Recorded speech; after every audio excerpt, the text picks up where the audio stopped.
The story begins with a dare. A simple, stupid dare. The kind that starts as a joke and ends with someone missing. Ethan Cole, 25, night security at the Warren Occult Museum in Monroe, Connecticut, thought he'd seen everything. The museum wasn't large, but it was legendary. Shelves lined with cursed relics, photographs, and possessions from decades of paranormal investigations. Tourists came from across the world just to stand in front of a single glass case. Inside that case sat the most infamous object of them all. A worn, child-sized doll with braided red hair, faded button eyes, and a smile that seemed carved, not sewn. Annabelle died. Ethan never believed in any of it. The doll, the stories, the films. To him it was all theater. A business built on fear and clever marketing. But the people who worked at the museum, especially the older caretakers, treated the room like a chapel. They never entered without saying a prayer. They never touched the case. They never looked at her for too long. Ethan laughed at that. It started on a Thursday night in early November. The museum was closed, silent except for the hum of the security cameras. Ethan sat behind the counter scrolling through his phone when his coworker Jake sent him a message. "Dude, go live with Annabelle." "One night." "Bet you won't," Ethan smirked. "You'll owe me drinks for a month." He lifted his phone, started recording, and walked toward the infamous glass case. The doll looked smaller up close. Her head tilted slightly to one side, the paint around her eyes cracked. Behind her the words, "Warning, positively do not open," glared in faded red letters. Ethan whispered into the camera, "The most haunted doll in the world. Let's see if she's still got it." He leaned in. Nothing happened. He knocked on the glass. "Hello, Annabelle." Silence. He chuckled and turned to leave. But as he did, something caught his eye. Her head. It was facing forward now. He froze, laughed nervously, then replayed his own video.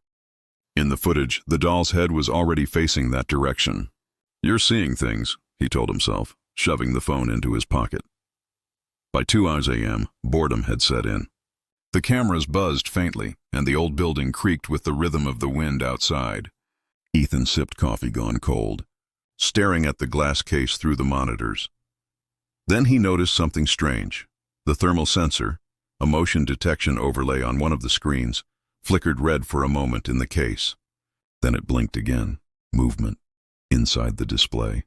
He switched cameras, thinking it was a glitch. Nothing.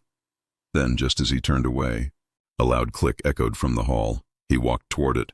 The door to the artifact room was open. He was sure he'd locked it. Inside, the air was still, cold. The glass case was sealed. Everything exactly as it should be, except for one thing. The doll's hand had shifted slightly, now resting against the glass. He stared for several seconds, waiting for a rational thought. Maybe vibration. Air pressure. He tapped the case again. Nothing. But as he turned to leave, the lights flickered. A bulb popped somewhere behind him. He looked back at the case, and the doll was now sitting slightly forward, her chin tilted higher. He dropped the flashlight. When the lights came back on, she was still. Ethan told himself it was fatigue. He'd been awake too long. He shut off the monitor feed and leaned back in the chair. He just needed to get through one more hour. At 3:13 a.m., the power went out. The emergency lights cast long shadows across the floor. For the first time, Ethan felt uneasy. Not afraid, just watched. He opened his phone, using the flashlight app, and started filming. "This is just a power outage," he whispered, his voice trembling slightly. "Old building. Happens all the time." He turned the corner into the artifact room. The case was open. The glass door hung slightly ajar, the hinges creaking as it moved. The doll was gone. The room fell silent, a silence so total it made his heartbeat sound deafening. His breath fogged in the cold air. He turned in circles, scanning the floor, the shelves, the corners. Nothing. "Jake, this isn't funny," he muttered, but his voice cracked halfway through. Then came the sound, a faint thump from the far end of the hall. He followed it, each step slow, deliberate, the beam of his phone trembling across the walls. It led him toward the main corridor, past the paintings, past the other relics. The sound came again, thump, thump, like small footsteps. He aimed the flashlight toward the floor and froze. 2 small shoe prints in the dust, leading away from the artifact room, children's footprints. He followed them to the front door. The lock was still in place. The prince stopped just short of it, turning sharply toward the left, toward the storage wing. As he walked, the air grew colder. The walls seemed to pulse with faint vibrations, like the entire building was breathing. His phone camera started to glitch, flickering between static and darkness. Then, in the corner of his screen, something moved, a figure, small white dress, unmoving, standing in the hallway ahead. Ethan lifted his eyes from the screen, and she was gone. He took a step back, whispering, "No, no, no." His phone slipped from his hand and hit the floor, the camera still recording. The footage, later recovered from the device, showed him picking it up again, but in that instant, something new had appeared behind him. A faint shadow. A shape that looked like a doll standing upright. He didn't see it. He laughed nervously again, muttering, "Okay, I'm done. I'm putting you back." But when he returned to the artifact room, the case was still open. The doll was still gone. He checked the security system. Every camera feed was dead, static filling the screens. Only one continued recording, the one aimed directly at the empty case. At 3:27 a.m., the feed flickered, and the doll was back inside, sitting exactly where she had been, only now her head was tilted toward the camera. Her hand pressed flat against the glass. Ethan quit his job the next morning. He didn't tell anyone what happened. Not about the lights, or the noise, or the footprints. But when he got home, his phone kept buzzing with new notifications. Dozens of them. His recording had automatically uploaded to his cloud drive. There was one clip he didn't remember filming. A short, grainy video just 47 seconds long. In it, the camera was placed on the floor, facing his bed. The room was dark. The timestamp read 4:06 a.m. For the first 30 seconds, there was nothing but silence. Then, slowly, the edge of the mattress sank, and a small, pale hand rested on the blanket beside him. Ethan didn't sleep the next night. He couldn't. He deleted the videos, cleared his phone, and tried to convince himself it was all an elaborate prank. Maybe someone hacked the cameras. Maybe Jake had come in that night to mess with him. But the longer he stared at the blank phone screen, the less sense that explanation made. There was one thing he couldn't stop thinking about. The hand. The video had shown a small, pale hand pressing down on the blanket beside him. But in the moment it happened, he hadn't woken up. He hadn't moved at all.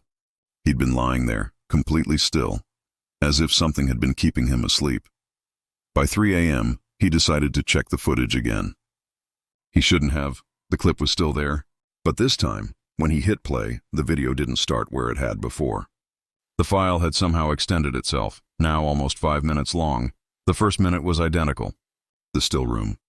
The faint hum of traffic outside. Then movement. A shadow crawled across the wall. Not like a person walking, like something stretching. The shape was wrong, elongated, dragging itself slowly toward the bed. At 2 minutes and 14 seconds, the sound began, a quiet tapping, like fingernails on wood. It came from somewhere near the camera. At 2:30, the mattress sank again. A figure appeared, short, humanoid, but moving wrong. Too smooth, too mechanical. Its head tilted forward as it climbed onto the bed. It wasn't a child. It wasn't human. It was a doll. Annabelle. Ethan froze. His hands trembled as the video continued. The doll turned its head toward the camera, slowly, deliberately. Its glass eyes caught the faint light. Then, in a single motion, it leaned forward, filling the frame. The feed cut to black. He stared at the screen for nearly a full minute, unable to breathe. The timestamp showed that the video had been recorded the night before, after he'd brought the doll back to the museum. That was impossible. He unplugged his phone, packed his things, and left the apartment before sunrise. He didn't go to work. He didn't tell anyone. But that day, something strange happened. His co-workers tried to call him, but their calls went straight to voicemail. His number, according to the carrier, didn't exist. His social accounts had disappeared overnight. And at the museum, when Jake reviewed the security footage from the previous night, he found that one camera was still recording, the one facing Annabelle's case. In the footage, Ethan could be seen returning at 4 a.m., long after he had supposedly gone home. He walked directly into the artifact room, calm and expressionless. He opened the glass case again and placed the doll gently inside. Then, before closing the door, he leaned forward as if whispering something to her. The audio picked it up faintly. "I brought it back. Now let me go." Then he turned toward the camera. For less than a second, his eyes flashed white. When Jake showed the clip to the museum's curator, they assumed it was edited. Ethan never came back to work after that. His apartment remained locked from the inside, untouched. 3 days later, the building's manager received complaints from neighbors about a smell coming from his unit. They broke the door down. The apartment was empty. No furniture, no clothes, no phone. Nothing except for a single mirror standing in the middle of the living room. In the reflection, faint and blurred, was Ethan's face. Meanwhile, in another city, someone else found the footage. It appeared one morning on a YouTube account under the name Night at the Museum 247. The video's thumbnail showed Annabelle's glass case and the title, "Proof She Moved, Real Footage." It reached over 300,000 views in a single day before disappearing. The comments section was flooded with people claiming they saw a man's face behind the doll, or eyes in the dark, or something moving under her dress. But those who watched it said stranger things started happening. Afterward, power flickers, knocks on walls, whispers in the dark, and some swore they saw the same face appear in their phone cameras for a split second after closing the app. Jake quit a week later. He left a voicemail for the museum director that was never made public, but a transcript was leaked online. "You don't understand. It's not the doll. It's the space around her. Something uses her. Something moves through her. And once it sees you, it knows your name." After that message, Jake disappeared too. His car was found abandoned on Route 59, engine still running, driver's door open, headlights pointing into the woods. In the passenger seat was a torn piece of fabric. White cotton, lace trim, and written in faint red marker across it were 2 words, "She's home." By the end of the month, the museum received a letter in the mail with no return address. Inside was a single photograph. It showed a small apartment bedroom, the same one Ethan had lived in, lit by the glow of a nightstand lamp. On the bed, a figure was sleeping. Next to him, on the pillow, sat the doll. Her eyes were open. On the back of the photo, in shaky handwriting, were the words, "Check the case." When they did, they found that the Annabelle doll inside the museum was different. Her face had small cracks running across it, cracks that hadn't been there before. And on her right hand, faint but visible under the light, was something new, a smudge, the kind you leave behind if you'd touch something burning. From that day on, the museum's cameras never stayed on for more than 3 hours at a time. Every few nights at 3:13 a.m., the feed cut to static for exactly 7 seconds. When the footage returned, the doll had always moved, just slightly. A tilt of the head, a shift in the hands, a change in direction. And in one frame, captured for a single instant before the video reset, there was something else reflected in the glass. A face, Ethan's, smiling. By December, the story had already spread across every dark corner of the internet. The stolen Annabelle video, theories, reaction videos, live streams. Everyone claimed they had the real version, but every copy that surfaced was slightly different. In one, Ethan never appears at all. The case door opens on its own. In another, the doll's head turns toward the camera before the blackout. And in one rare, short upload, deleted less than an hour after appearing, the reflection of a man can be seen in the glass, whispering something impossible to lip read. The only consistent detail in every version was the timestamp. 3:13 a.m., always. The Warren Museum refused to comment. Officially, they called it fabricated footage. Unofficially, they replaced the locks, installed motion sensors, and closed the room containing Annabelle's case. But even with the door sealed, the activity didn't stop. One night, a staff member doing rounds found a trail of small footprints in the dust outside the room. Too small for any adult, too defined to be random. The prints stopped at the glass display. Inside, the doll was facing the opposite direction. 2 weeks later, the first sighting happened. A woman in Danbury, Connecticut, claimed she saw the same doll standing beside a bus stop at 2 a.m. She described it as too real to be a prank. Police dismissed it.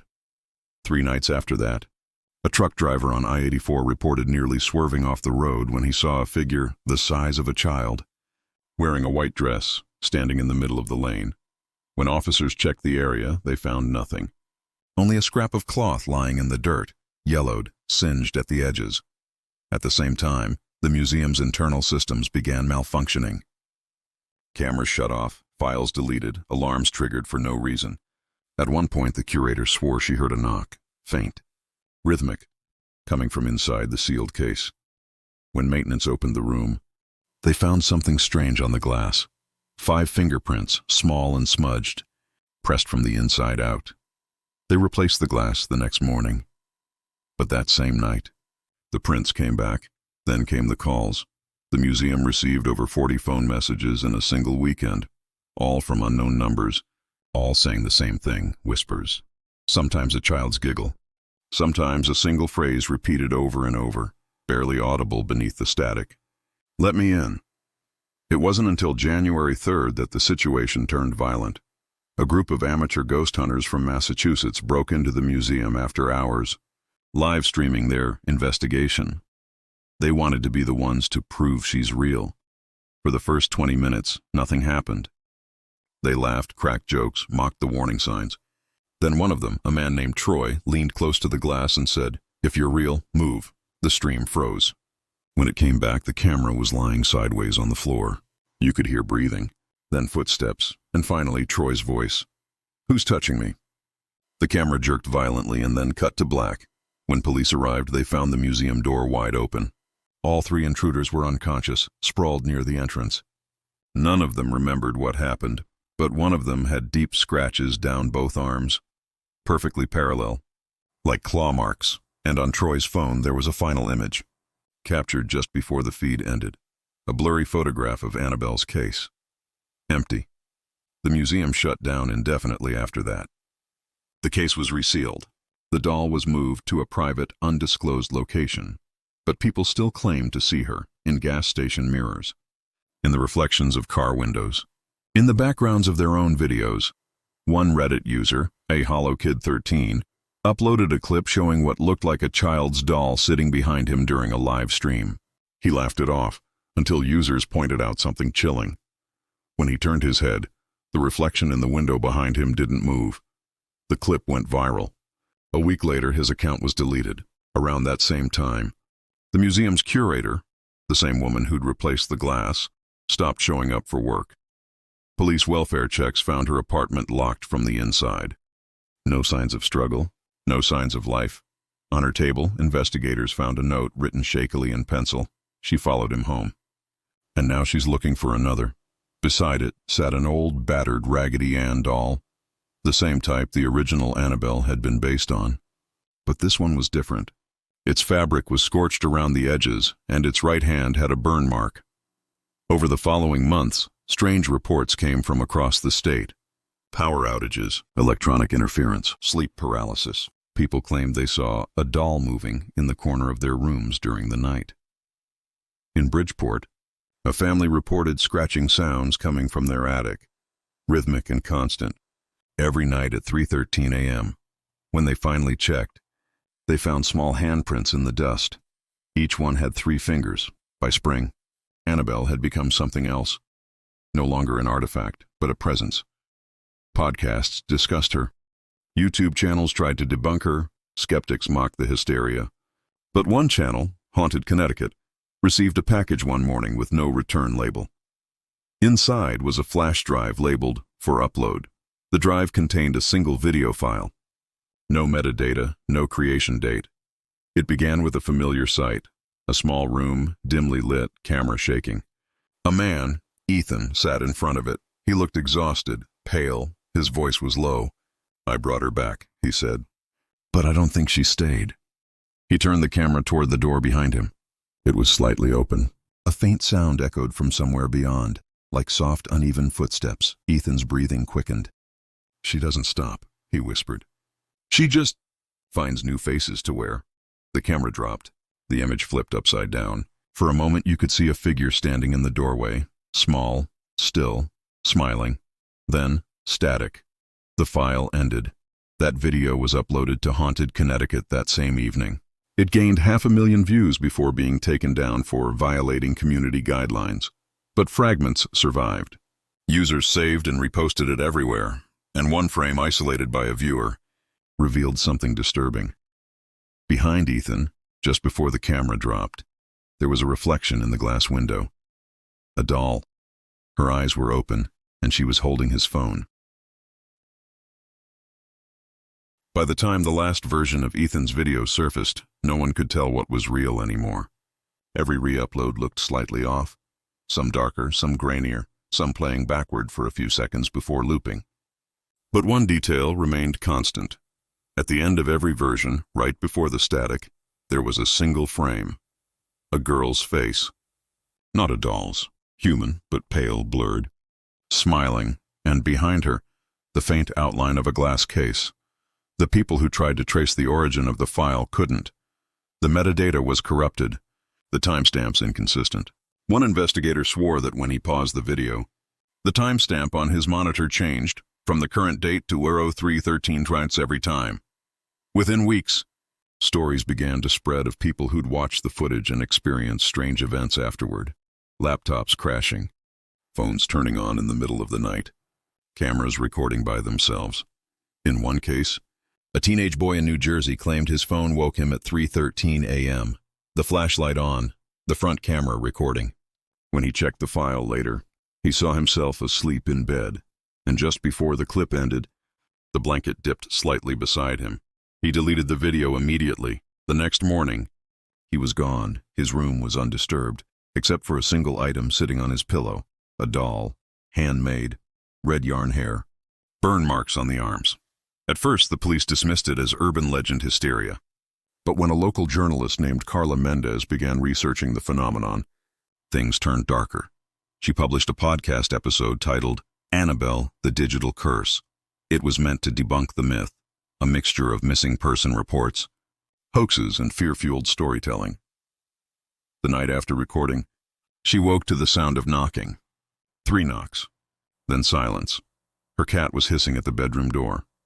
When she checked her phone, she noticed that her podcast app had automatically saved a new file, one she hadn't uploaded. Its title was just numbers, 03:13. She pressed play. It was her own voice, whispering. She's in the glass again. The next morning, the file was gone. Carla hasn't posted another episode since. Meanwhile, across social media, users started reporting glitches whenever they typed Annabelle's name. Text flickering. Autocorrect forcing capital letters. Comments vanishing seconds after posting. One Reddit thread described a user who had slowed down Ethan's final video to 0.25 speed and discovered hidden frames, single images spliced between scenes. Each one showed the same thing: a dark room, a doll on a chair, a door slightly open, frame after frame. Door opening wider. By the last one, the chair was empty. Paranormal researchers tried to rationalize it. They called it mimetic haunting, the idea that digital files could carry psychic residue, transmitting the same energy as physical objects. But believers had a different theory. They said Ethan hadn't stolen Annabelle at all. He'd freed her, that the doll had been a vessel, a container for something older, something that used reflection, recording, and imitation to move. And once she was filmed, she didn't need the doll anymore. She had screens. By mid-2022, a TikTok trend called Annabelle Challenge went viral. Users filmed themselves watching Ethan's footage at 3:13 a.m., daring the curse to affect them. Most videos were harmless, people laughing, nothing happening. But a few changed. One video showed a girl sitting alone in her room, phone balanced on her desk. At first, she just watched, whispering nervously. Then the lights flickered. In the reflection behind her, something moved. When she turned around, there was nothing. She laughed, shook her head, ended the recording. The video went dark. But in the last frame, for less than half a second, the camera feed reversed. Now she was the one sitting behind the desk, completely still, and in the chair where she had been sat the doll. That clip spread fast. Users said their phones froze halfway through, apps closed themselves, and some devices refused to delete the file. Others claimed they heard tapping, 3 slow knocks. Whenever the video buffered, TikTok banned the hashtag within 48 hours. But that didn't stop it. People started finding the video automatically downloaded to their phones, sometimes with a timestamp of 03:13 in the metadata. even phones that had been off. Some swore the doll's face in the video had changed, looking older, or wearing someone else's features. One user commented, "I think she's copying the people who watch her." At this point, American Horror History could have been one of those names whispered alongside it, because that's when the footage began appearing in YouTube's recommended feeds again. Attached to random uploads, no title, no thumbnail, just a black screen with the runtime of 3 minutes and 13 seconds. The channels it appeared on didn't upload it. They couldn't remove it, and when people played it, the comments section glitched, rows of single words repeating, "Here, look, she, home." By late 2023, the Warren Museum announced that the Annabelle case had been relocated to a secure facility. They didn't say where, but photos leaked online show something strange. In every new picture of the museum's artifact room, where the case used to stand, there's always a faint shape reflected in the glass of the display cabinets. A small figure, half hidden, facing the camera. In one photo, zoomed in and enhanced by a Reddit user, the reflection shows what looks like a smartphone in the figure's hands.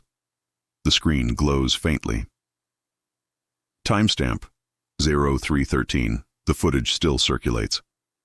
It's never the same twice, sometimes darker, sometimes sharper, sometimes whispering in a language no one can identify, and people keep watching, because curiosity is stronger than fear. Because everyone wants to believe it's just a story, until the screen flickers, until the reflection smiles back, until they realize that the sound they hear isn't from their speakers, it's coming from behind them. So if you're watching this right now, and you feel that little pulse of cold air against your neck, don't turn around. If you hear 3 knocks tonight, don't answer. And if your phone lights up at exactly 3:13 a.m., showing a notification that says, "She's home," turn it off, before she answers back.